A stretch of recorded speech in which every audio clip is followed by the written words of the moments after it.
Once again, thanks for tuning in. Holly Shields here for kalkinemedia. Let's talk Decentralized Applications, or DApps. Before we get into it though, please give our channel a sub and hit that bell icon to stay ahead of the game.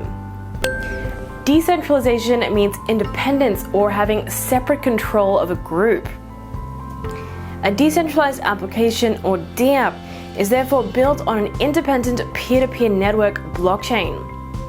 A DApp has its own backend code, front-end code, and user interface.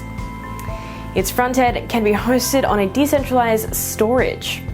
DApps do not need a central authority to function. They allow direct interaction between users and application providers. DApps perform irrespective of their network environment. It means giving the required computational resources. DApps can perform any action individually. Even if there is a bug in the operational network, it won't affect the functioning of the DApp. DApps are decentralized because of the inherent coding logic. Therefore, DApps require careful designing and testing. Generally, DApps have some common features. These include decentralized applications being run on a blockchain network. The backend code of a DApp runs on a blockchain. DApps also store all of their data on a blockchain. Often, they have open source code. DApps operate autonomously without any person or group controlling the majority tokens. DApp tokens are created and used to provide value to the contributing nodes. Users can exchange tokens. Access is granted to them. DApps facilitate decentralization along with secure blockchain data. Because of this, they can have various use cases. A few utilities of creating a DApp are: it facilitates money management. Users of DApps can transact with each other over a blockchain network using the blockchain intrinsic cryptocurrency. For example, the CTSI token of the Cartesi blockchain network can be used for money management and transactions over it. Users can even mine for more cryptocurrency or trade them with other tokens or fiat currencies.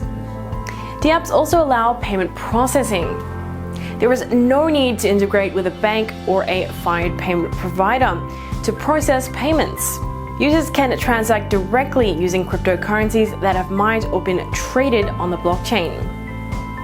Anonymous transactions are facilitated.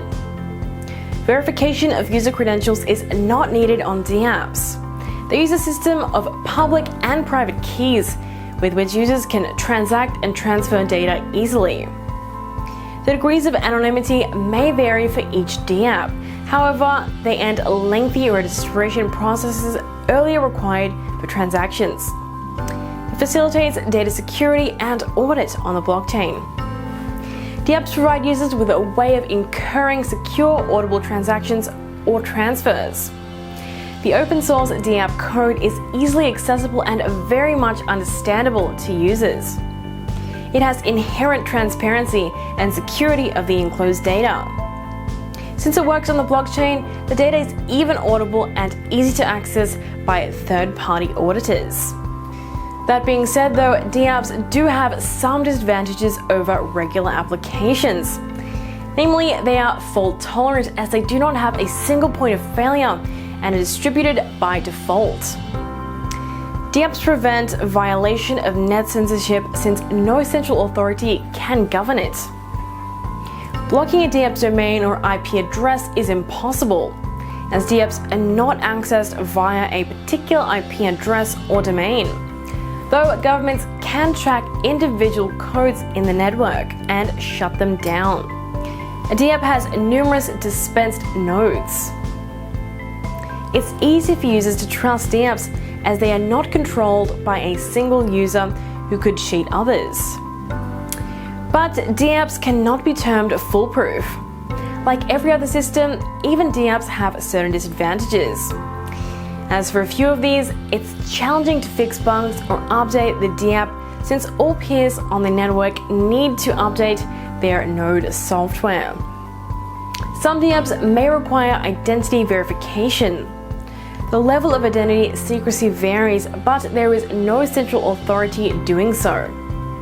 It's challenging to build DApps since they have complex protocols for consensus. Part-by-part building and implementation of an idea is difficult due to the reasons mentioned before. Scaling the DApp is also not as easy as security. Transparency and trustworthiness are needed. Every node runs and stores every transaction on a DApp, which makes processing a bit time-consuming. Well, now that you're up to speed, check out some of our other videos to boost your financial IQ. If you like this info, please give us a like, share, and a comment, and head to our website at kalkinemedia for regular updates. Hold shields for Kalkinemedia.